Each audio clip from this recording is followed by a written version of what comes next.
Good afternoon, good morning, good evening to wherever you are in the world. Welcome to my little segment, my little slice of pie on A1R radio and television, Cuppa with Spirit.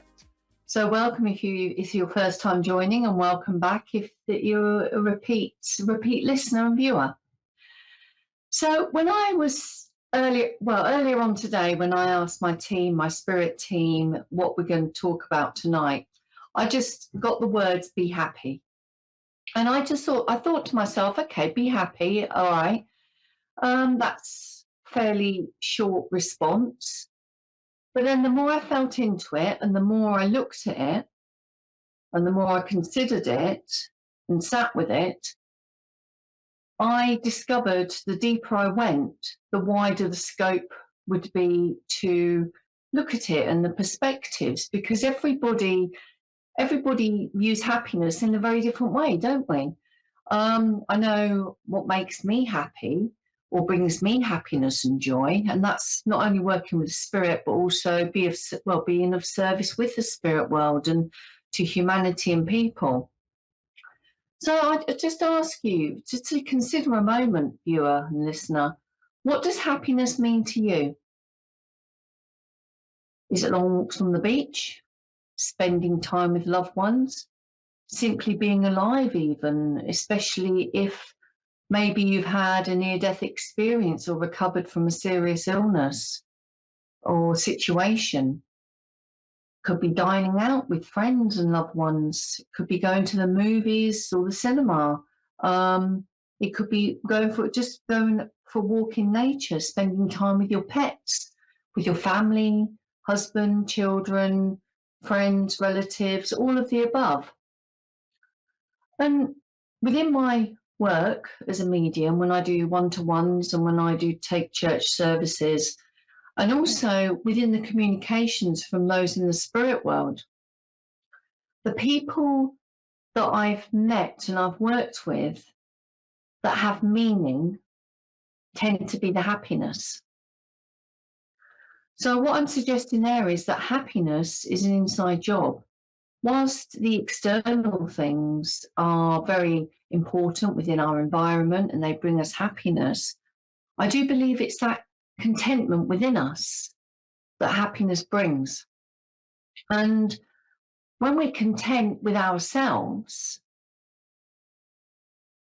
and our lives and our lot, I believe that brings us happiness, and happiness can bring contentment. But I'll get on to that in a little moment. So I would suggest be happy with who you are. There's only one of you. You're here for a reason, just like I am, just like my husband is, just like my friends are. Even though our lives run parallel to each other and we have the joy of spending time with each other and in each other's company, we live our own lives. We have our own individuality. We have our own uniqueness, our different superpowers. Maybe superpower is cooking for somebody, or it could be baking cakes. It could be decorating wedding cakes, birthday cakes, drawing, painting, all things that bring joy to other people and joy to your own soul is what spirit want you to do and want you to be. And you are here for that reason. You're here to share that with everybody. And within that, I would suggest, well, I know I've done it myself, and please forgive me if I've mentioned this in the past, resist comparing self with others. Because let's face it, we always fall short, don't we? I know when I've done it, it makes me feel pretty rubbish, to be fair and honest. And I ask you to contemplate that for yourself as well. When you've done that with yourself in the past, how you felt. This could be in relation to anything. It can be in relation to work, job, money, appearance, body type, hair, teeth, nose. I mean, to be fair, the list is absolutely endless. It could be comparison of success even. But what we don't see is that person's own either struggles, insecurities, what they've gone through and endured to get to where they are. because, you know, we hear the terms overnight success, but I promise you there's no such thing as overnight success. There's been decades at times of blood, sweat, toil and tears leading that person to that point. So what I'm suggesting is that when we compare ourselves, when possibly not on an even playing field, is what I'm suggesting. And all the photos in magazines, you know, and online, they're enhanced. So when we're comparing ourselves, what we're comparing ourselves to is fake to begin with. So it's completely and utterly unobtainable. And I would, and speaking from personal experience and working with a lot of people who've come to me for one-to-ones, whenever that's come up, the unhappiness that comparison causes can be lifelong. It can manifest in all sorts of ways. So what I'm suggesting is just don't do it. Really, just really don't do it. I know it sounds like I'm telling you what to do, but you're beautiful, all of you, and you're here for your own uniqueness. So why would you compare yourself to someone else? And I forget I forget who said it. You know, be yourself because everybody else is taken, and that rings quite true for me. So I'm expecting a barrage of emails to info@nicolaneal.com now. Telling me who said that. So that's fine. Bring it on. I'm absolutely perfectly okay with that.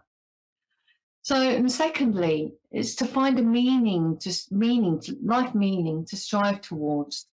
And for myself, from 36 to now, it's been the bridge between the worlds, comforting the bereaved, etc. And teaching. I love teaching and helping people on their path to potential.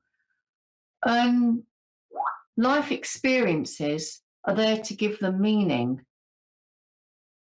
when we share them with others. So it's offering comfort to let people know that we aren't alone. And it's never really been easier to do this, has it? Social media, blogging, or the good old-fashioned way, writing a book. And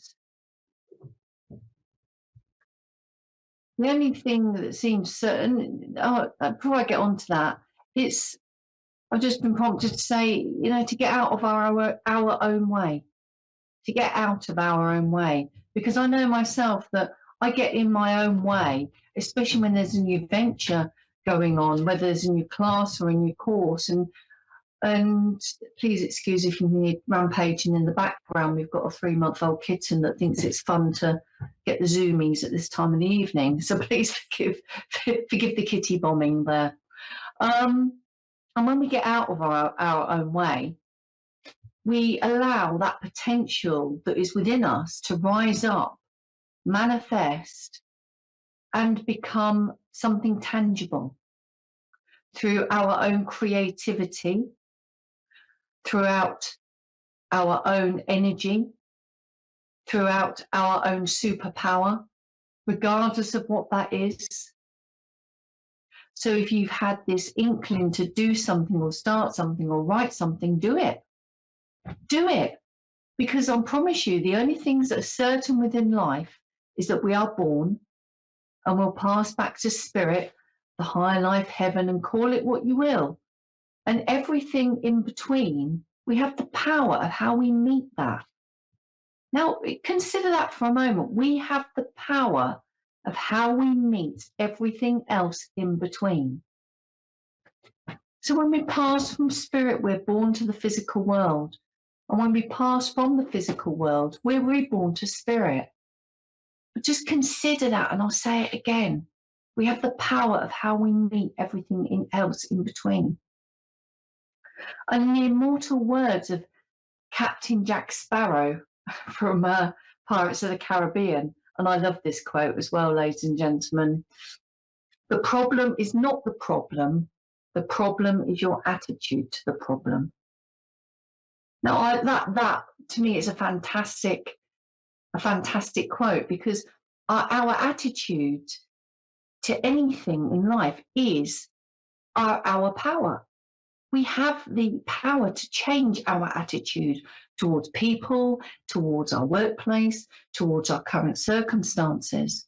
And when we change our attitude, and maybe we look out of a different window to it, and we see it maybe from a different perspective, then we have that, and I'll use the word again, that power to shift our energy to how we feel within ourselves and our outlook. No, I understand. I know that people are going through a pretty rubbish time at the moment, and everybody is in a different place and everybody is having a unique experience. But I really do believe that when we have when we change our attitude towards things, somehow things can seem and feel a little easier and a little brighter. And the things that are within our control, we can change.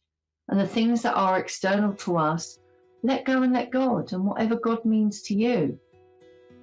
Happiness is linked to gratitude.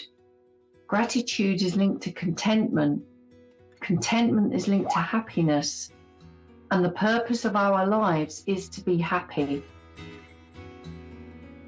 And there's a book that I really love, and it's by a gentleman called Viktor E. Frankl, and it's entitled Man's Search for Meaning. So please forgive me if I've mentioned it previously. What man actually needs is not attention in the state, but rather the striving and struggling for some goal worthy of him. What he needs is not the discharge of tension at any cost, but the call of a potential meaning waiting to be fulfilled by him. So thank you for spending 15 minutes of your life with me this evening. So please go and be happy. Much love to you all, and see you next week.